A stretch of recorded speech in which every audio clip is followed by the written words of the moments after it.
Well, hi guys, how are you doing? Today is Wednesday.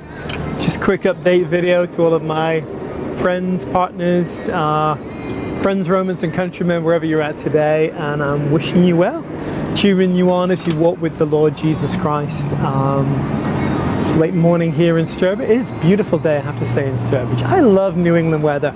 I'm from Old England, and summer in England is never that great, but I have to say I love sitting here in kind of blasting heat, sitting outside, having my morning coffee, reading my Bible. It's a really good place to be. Good.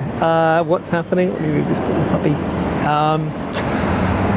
Good. Hey, this coming weekend, I'm going to be in Sturbridge in the morning, and I'm going to be in the Berkshires speaking at Berkshire Christian Fellowship at 4 p.m. Sunday afternoon. We're holding a meeting in the diner in Otis, Mass. So any of your friends over there, it'd be really great to have you with us there. I'm just doing lots of great things, working at setting things up for the fall, for the autumn season. I'm looking at doing a missions trip in the month of November, either to Ireland or Wales. If you're interested in joining me, drop me a line.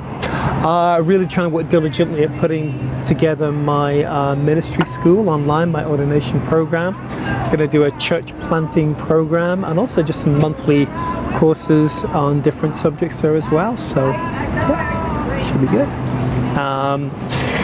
That's about it. Hey, let me share something I was just reading with you guys real quick. I was reading Hebrews there. You know, the very end of Hebrews 11 lists all about these great heroes of faith, these amazing men of God and women of God.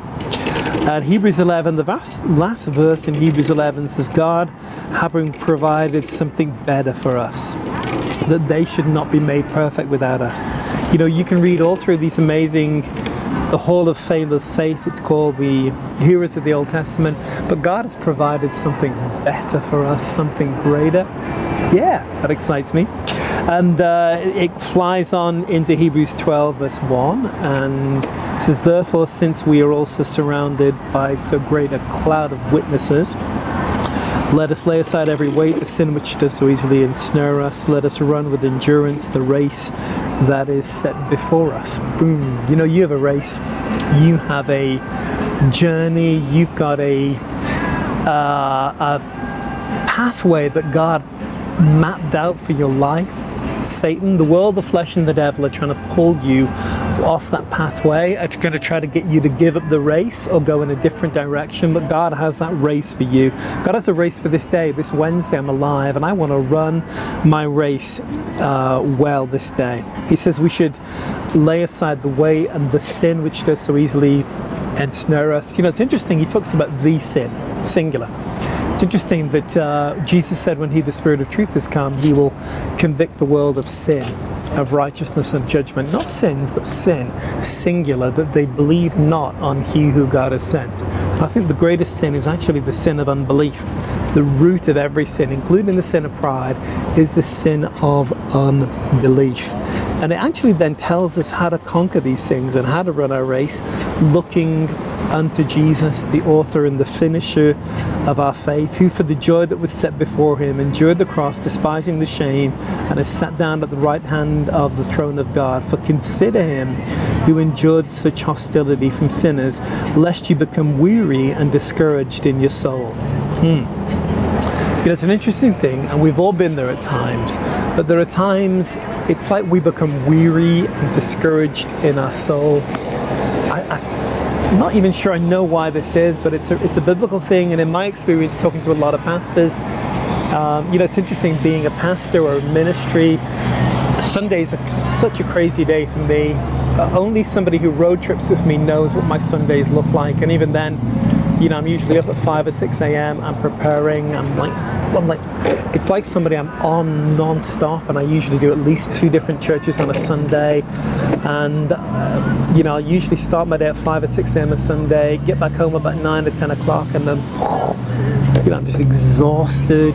And but it's interesting, the next day I can sometimes rise and I can be weary or even discouraged in my soul, and it's not logical, because often I can look back and say, wow, people gave their lives to the Lord and we baptized people and this happened and God did this and God did this.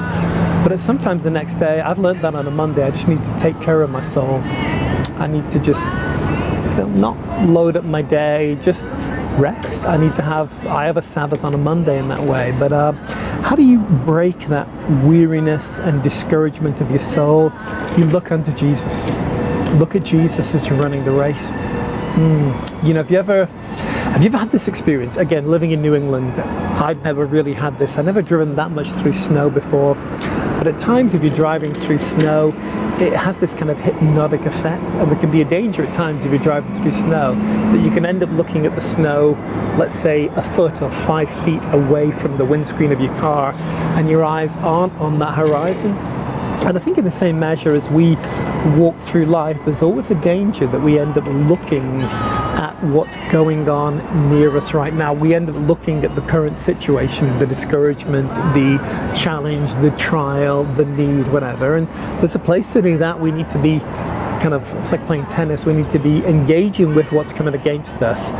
And yet, Jesus, it says in this passage, was on the cross, and yet he was looking at the joy that was set before him. He was looking at eternity. And I think it's really important that we are looking unto Jesus. And I've got to finish here, guys, but my challenge to you is it's quite possible. I know whereof I speak. It's possible to be in ministry. It's possible to be doing many things and really have your eyes set on other things other than Jesus. It's possible to have your eyes set on success. And I don't mean that in a bad, it's not a dirty word, on fruit, on results, on breakthrough for others, on many things. And what we should be doing is sure engaging with all the things that come at us in life, but our eyes should be set on Jesus. He is the joy. Jesus went to the cross for the joy that was set before us. The joy that's set before us is actually the joy of Jesus, and we should be looking at him. To look is not a passive thing. It's something you choose to do. It's something you practice doing. So as you walk through the day, your day today, I would practice looking at Jesus non-stop. Boom. Hope that's helpful and a blessing to you guys. Hey, I am cheering you on in all that you do today. Let me mention again, I have a free 3-hour teaching. We're giving away a free teaching this week. Check out the link right below me if you're interested in getting that, and lots of great things on our ministry website below me. Thanks to all our friends and partners as well. Thanks for everybody giving. I'm in a faith project right now about raising money for another vehicle, so if anybody wants to sow into that, that would be most welcome. Love you guys. Walk well with God.